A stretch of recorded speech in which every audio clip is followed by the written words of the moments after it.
अस्सलाम अलैकुम। एक दफ़ा का जिक्र है कि एक निहायत मेहनती किसान जिसका नाम रहीम था, एक ज़राव गांव में रहता था जो कि पाकिस्तान के ज़रखेज़ सूबा पंज में वाक़ था। रहीम के 4 बेटे थे। इनके नाम थे अकबर, असगर, नासिर और बाबर, जो कि चारों नूगुना में सबसे छोटा था। ये चारों भाई दूसरे सब इन बच्चों से बहुत मुख्तलिफ थे, जो कि करीबी देही इलाकों में रहते थे, क्योंकि ये चारों अपना ज़्यादातर वक्त खेलने और शरारतें करने में गुजारते थे। जब हमसाए में रहने वाले लोग उन भाइयों की शरारतों से तंग आ जाते तो वो रहीम से उनकी शिकायत करते। तब वो सब शरारती भाई भूले भाले बन जाते और वादे पर कायम रहने का इरादा किए बगैर हमसायों से मुआफ़ी भी मांग लेते। गांव में एक प्राइमरी स्कूल था। रहीम ने अपने चारों बेटों को वहां इस उम्मीद में दाखिल करा दिया कि उनके अंदर कोई नज़्म व ज़ब्त कायम होगा। मगर यह सब भाई रोज़ाना स्कूल बहुत देर से जाते और उस्ताद खा कितनी दफ़ा डांट डपट करते, मगर वो अपने तौर तरीक़े ना बदलते। रहीम बहुत ही रहम दिल इंसान था और उसने कभी अपने बेटों के साथ सख्त कलामी नहीं की, बल्कि वो उनके पास बैठ जाता और उनको दलाइल देकर समझाने की कोशिश करता। प्यारे बेटो, रहम दिल वालिद ने एक दिन बहुत प्यार से कहा, तुम लोग अभी बहुत कमसिन हो और अपना तमाम वक्त खेल कूद में गुजारते हो। लेकिन अगर तुमने इस उम्र में मेहनत करना न सीखा तो जब तुम लोग बड़े हो जाओगे तो कुछ भी करने के काबिल नहीं होगे।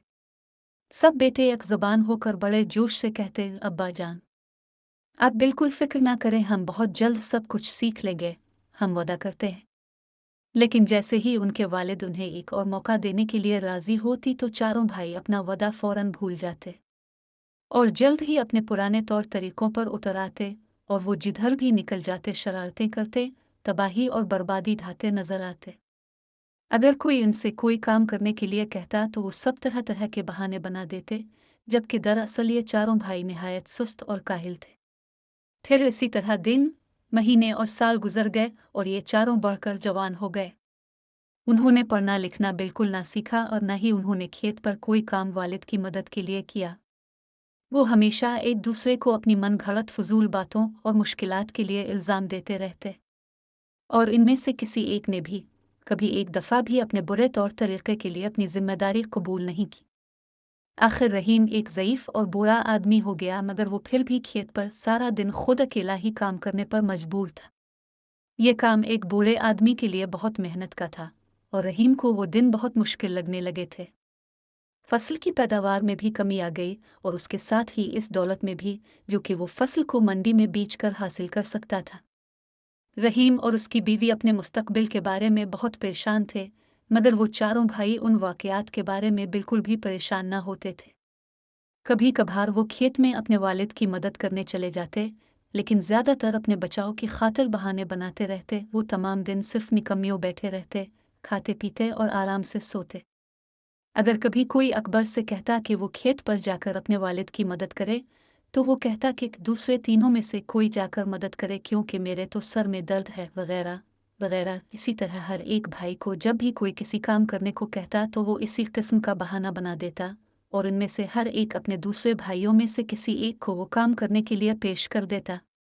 फिर एक वक्त ऐसा आया कि रहीम वाकई इस कदर ज़ईफ़ और बीमार हो गया कि कोई काम करने के काबिल नहीं रहा और उसने हकीकत में यह महसूस किया कि वो ज़्यादा देर तक जिंदा नहीं रह सकेगा। रहमदिल बाप अपने नाकारा बेटों के बारे में बहुत फिक्रमंद हो गया और उसके दिमाग को बहुत से मुश्किल सवालात ने घेर लिया। इससे ये नहीं मालूम था कि जब वो नहीं होगा तो उनका क्या होगा। उन्होंने कोई हुनर नहीं सीखा था, इसलिए वो अपने लिए रोज़ी कैसे माओ कर सकेंगे। उनके बुरे अमाल के बावजूद रहीम अपने बेटों को दिल से चाहता था और उनकी मदद करना चाहता था। इसलिए वो बेचारा ज़ईफ़ आदमी बहुत ही गौर से ये सोचने लगा कि क्या किया जाए। बहुत देर गौर करने के बाद रहीम को एक मंसूबा समझ में आया, जिसके बारे में उसने ख्याल किया कि शायद वो कारआमद हो सके। फिर वो खुद ब खुद मुस्कुराया और उसने अपनी बीवी से कहा कि वो इसके चारों बेटों को बिलाकर लाए ताकि वो इसके सामने आकर बैठें और इससे पहले कि वो कब्र में जा सोए उन्हें अपनी वस्त तो सुनाए और नसीहत के चंद अल्फाज भी कह सके। रहीम की बीवी ये सुनकर बहुत परेशान हो गई, क्योंकि वो अपने खावंद को बहुत चाहती थी। बहरहाल उसने अपने बेटों को बुलाया और उन्हें उनके वालिद की ख्वाहिश के बारे में बताया। चारों भाइयों को इस बात का बहुत सदमा हुआ कि उनका बाप फौत हो जाएगा। वो अपने वालिद के कदमों के पास उसकी आखिरी वस्तु सुनने के लिए बैठते ही रोने और आहोजारी करने लगे। प्यारे बेटो, रहमदिल बाप ने कहा, मैंने जिंदगी भर तुमसे मोहब्बत की और तुम्हारी देखभाल की। मैंने वाकई पूरी कोशिश की कि तुम खुशी और आराम और आसाइश से रहो और मैं तुम्हारी हिफाजत करता रहा, लेकिन अब मैं बूढ़ा और बीमार हूँ और जानता हूँ कि मैं जल्द ही मर जाऊंगा। बूढ़ा फिर खांसने लगा, इसकी सांस में खरखराहट थी। और अब चारों भाई खुद देख सकते थे कि उनका बाप हकीकत में बहुत बीमार था, लेकिन मैंने एक बहुत बड़ा खजाना तुम लोगों के लिए बचा रखा है। रहीम ने गुफ्तगू जारी रखते हुए कहा, ताकि तुम्हारी जिंदगी मेरे जाने के बहुत अरसे बाद तक भी आराम से गुजरती रहे। बहुत जमाना गुजरा, मैंने अपने खेत की जमीन में किसी जगह एक बहुत बड़ा और बहुत गहरा गड़ा खोदा। फिर मैंने इस गले में इस खजाने को इस वक्त के लिए कि जब तुम्हें उसकी जरूरत पड़े हिफाजत के साथ दफन कर दिया। लेकिन अब मुझे बिल्कुल याद नहीं रहा कि वो किस जगह पर है। चारों भाई एक दूसरे की तरफ ताज्जुब से देखने लगे, लेकिन वो अपने बाप के खजाने के तसूर से काफी खुश भी नजर आ रहे थे। मेरे मरने के बाद तुम्हें इसका सुराग लगाना होगा और इसे खोद कर निकालना होगा।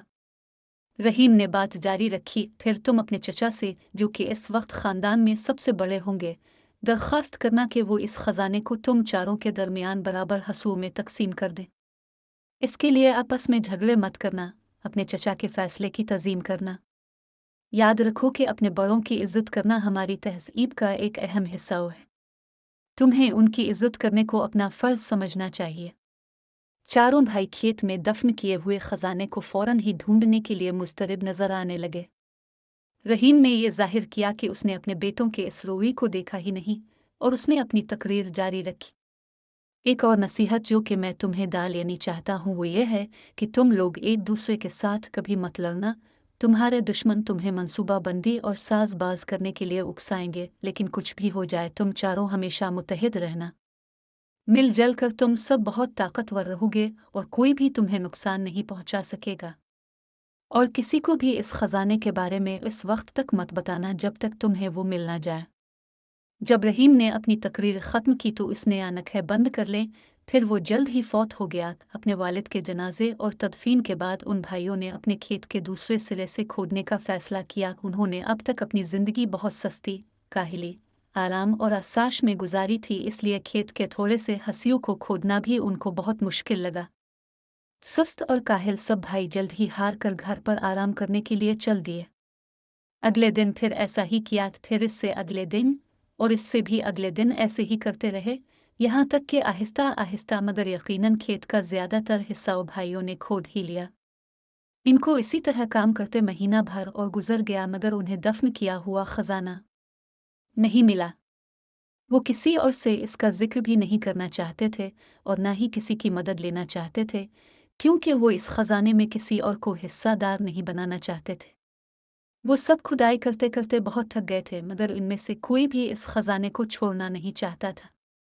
आखिरकार भाइयों ने गौर किया कि उन्होंने पूरा खेत खोद डाला, लेकिन खजाने का कोई सुराग नहीं मिला। तब उन्होंने ख्याल किया कि उनके बाप ने खजाना बहुत ही गहरा दफन किया होगा, इसलिए उन्होंने और भी ज्यादा गहरा खोदने का फैसला कर लिया। एक और महीना गुजर गया, मगर दफन किए हुए खजाने का कोई निशान भी नहीं था। सारा खेत अब पूरी तरह नीचे से ऊपर हो चुका था और हमसाए भी उन भाइयों की मेहनत पर रश्क करने लगे थे। आखिरकार चारों भाइयों ने दफन किए हुए खजाने को कभी भी पा लेने के ख्याल को तर्क कर दिया, मगर ये देखकर कि उन्होंने खेत को इतनी अच्छी तरह तैयार कर लिया था, इसलिए उन्होंने वहां पर इस मौसम में गेहूं की काश्त करने का फैसला कर लिया। जब फसल काटने का जमाना आया तो इस खेत में बहुत आला दर्जे का और बहुत मिकदार में गंदम पैदा हुआ, जिसको वो सब भाई मंडी में ले गए और इसे हजारों रुपयों में फरोख्त कर दिया। अपने वालिद की नसीहत पर चलते हुए सब भाई अपनी कमाई हुई दौलत को अपने चचा के पास ले गए और उनसे इस रकम को चारों में बराबर तकसीम करने की दरख्वास्त की। इनके चचा चारों भाइयों पर फख्र करने लगे और बोले, शाबाश मेरे भतीजों, तुमने आखिरकार ये साबित कर दिया कि तुम मेरे मेहनती भाई रहीम के मेहनती बेटे हो। ये खेत जो मेरा भाई तुम्हारे लिए छोड़ गया है वो खुद ही एक खजाना है, और अगर तुम इसी तरह मेहनत करते रहोगे तो तुम उसका हमेशा इनाम पाते रहोगे। अगले साल चारों भाइयों ने मेहनत करके फिर गंदम की काश्त की। इस दफ़ा पैदावार पहले से भी बढ़कर हुई और जब उन्होंने ये गंदम मंडी में फ़रोख्त की तो उन्होंने पहले से बहुत ज़्यादा रकम बनाई।